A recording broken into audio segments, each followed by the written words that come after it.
start again. Hey guys, how's it going, and welcome back to my channel. My name is Josh, and as you know, I am on a mission.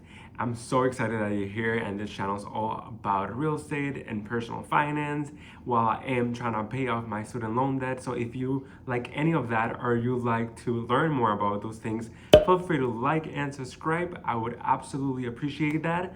So today I am doing my first collaboration with another YouTuber. It started back in June. The first person that commented and subscribed to my channel was Dawn. And I'm so excited that this kind of has become full circle. I'm gonna be collaborating with Mama Doe Dawn. And she is a single mom who is trying to get rid of so much debt. And I can totally relate. Not the single mom part, but a lot of that part. And Don came up with this idea to actually have a man versus woman type of scenario where we're gonna be answering the same questions. And I would love if you can comment down below and tell me how would you answer these questions, and go and check Dawn's channel. I would appreciate that if you can go ahead and give her some love. So do you consider yourself a spender or a saver? For me, I am a saver. I can be very frugal at times, and my family makes fun of me for this because I can go to the extremes of being a saver. So yes, I am a saver, but then sometimes I like to spend money.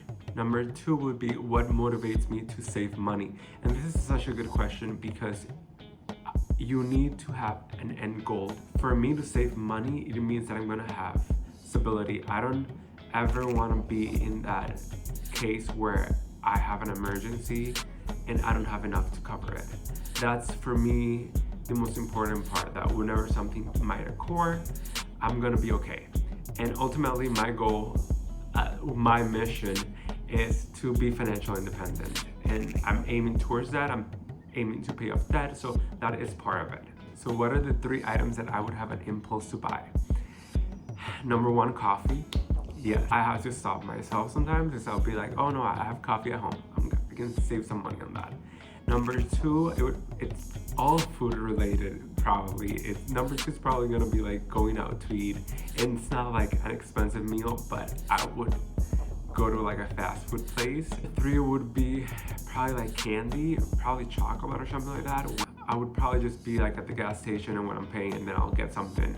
I never have impulse buys or big amounts, because then I'll probably have regrets and then I'll return it. What things do I splurge on? And it's absolutely food. I don't care how expensive clothes are. I don't really care about a lot of things, to be honest with you. So my biggest splurge is gonna be food, because I love going to restaurants, and I like to do like maybe like once a month I'll go somewhere that I haven't been before, or that would be ideally what I do. And yes, it's definitely gonna be on food. Where do I go for financial advice? This is a tricky one because I feel like I don't have someone that I just go to immediately. It's more of like a random little things, but it kind of just depends. There's a lot of good websites that I do follow, Nerd Wallet being one of it. There's a bunch of great YouTubers that I love. When it's credit card hacking, Ask Sebi. I can post those links down below too, so you guys can have more info on that. But I think mostly YouTube, to be honest. A lot of YouTube, a lot of podcasts. I do listen to a lot of podcasts.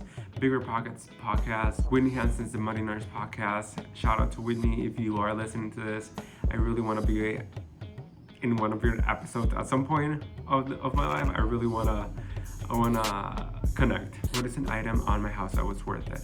You know, I can go very technical, and there was a time of my life that I moved a lot, and I didn't have a lot of money, and I didn't have a lot. So I always said that I was gonna be grateful for the small things. And for you, it might not sound as great, but for me, I remember not having a fridge, or not having an accessible washer and dryer, and I don't take those things for granted. And I've been through a lot of tough patches in my life that I've been able to really just appreciate the small things. And the small things are not small because they make us better sometimes, and they make our lives better sometimes. If I'm talking more of a splurge, then I have an iPhone 11, and that was a good expense, but a pricey one. What is my biggest spending regret? I mean, I can talk about student loans in film school, but you guys already know that part, and I'll post a video right over there so you know my story. And in terms of like what I do, sometimes, you guys, and I'm not kidding, like I have bought things, I try them on, I say this is absolutely necessary, I love it, and 2 days later I'm like, I cannot believe I spent that much money. Don't even take out the tag, go back to the store. So regrets like that, I have a few. What age would I like to retire? I don't think I ever want to retire. I'm such a an outgoing person, and I'm not a big being at home person. That's just not really my thing. So for me, I don't think I'm going to retire ever, but I do want to reach financial independence, and hopefully I can do that in the next 10 years. That's my goal, at least for now. What is the best financial advice I have ever received? I was talking to Dawn about this, and I don't think I've ever received like a one-to-one, like someone has sat down with me and said, these are your financial things that you should be doing, like this is the financial advice that you should be following. I've never had that type of mentor, I guess you could say. And I think what I've covered from people here and that, it's to have a 6 months emergency fund. That was probably the biggest one because I didn't have one before. Being able to diversify your income. For me, if I'm gonna add that, what I should be doing is to be consistent and to know that this is going to be for a long run. No one's getting rich right off the bat. Well, 99% of us. And we got some bonus questions right here. How was money talked while you were growing up? Money wasn't really talked about. My mom really doesn't like to talk about money, and my dad, I kind of just saw him struggle with finance at some point. So, and they're still together, by the way. So they come from very different financial backgrounds, and I just think it wasn't a priority to talk about money. Okay, you guys, my main financial goal is I want to make $100,000 by December 31st, 2021. That is my main financial goal, and I'll post videos later on how I'm going to achieve that, but that is my goal.